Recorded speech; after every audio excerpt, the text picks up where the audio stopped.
Cancer thalassaemia আক্রান্ত অসহায় মানুষদের পাশে ভাঙড়ের এক দম্পতি জাহাঙ্গীর আলম পাপ্পু। আমার ছেলের খেলা ছিল।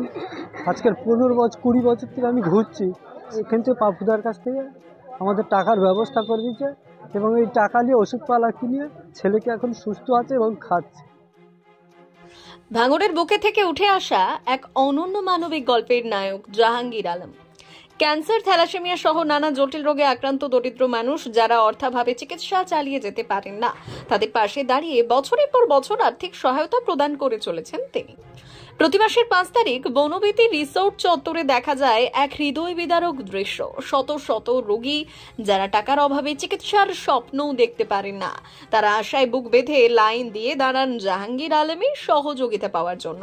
যেন এটি কোনো হাসপাতালের বহির্বিভাগ, যেখানে রোগীরা সুস্থতার আশায় অপেক্ষায় আছেন।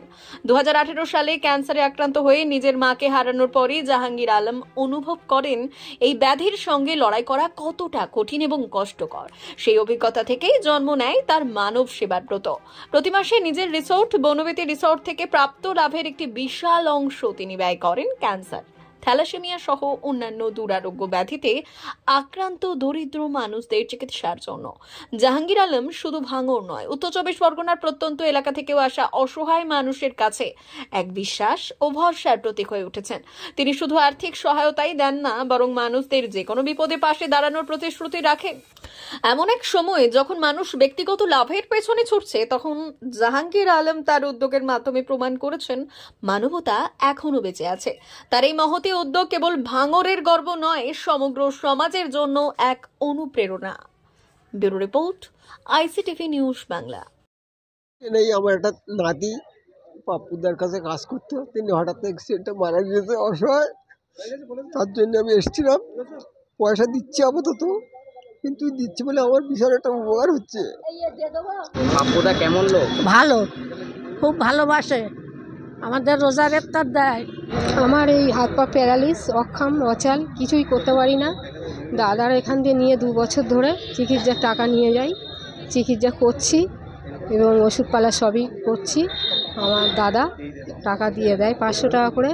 দাদা খুবই ভালো মানুষ, দাদা আমাদের পাশে আছে এবং থাকবে। দাদার মতন লোক তুলনা হয় না।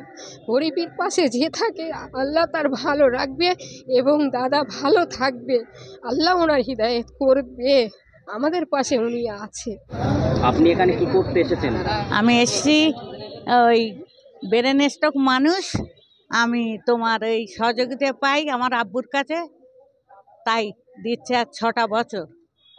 মূলত 2018 সালে আমার মা ক্যান্সার আক্রান্ত হয়ে মারা যায়। সে মারা যাওয়ার পরে বুঝেছি যে মা যেভাবে সারভাইভ করেছিল, সেখানে আমরা তাদের যন্ত্রণা, তাদের যে বেদনা, সেগুলো তো আর ভাগ করতে পারবো না। যতটুকু তাদের পাশে থেকে আর্থিক সহায়তা করতে পারি, সে 2018 সালের পর থেকে আমি আমাদের এলাকায় যারা ক্যান্সারে আক্রান্ত, থ্যালাসেমিয়ায় আক্রান্ত বা অন্যান্য জটিল রোগে আক্রান্ত আছে, তাদের পাশে থাকার জন্য সাময়িক কিছু সাহায্য আমরা তারা প্রত্যেক মাসের এই 5 তারিখ করে থাকি। মূলত আমি তো একজন ব্যবসায়ী, বিভিন্ন ব্যবসার সাথে যুক্ত আছি। সে ব্যবসার ভিতরে একটা আমাদের বনবীতি রিসর্ট আছে।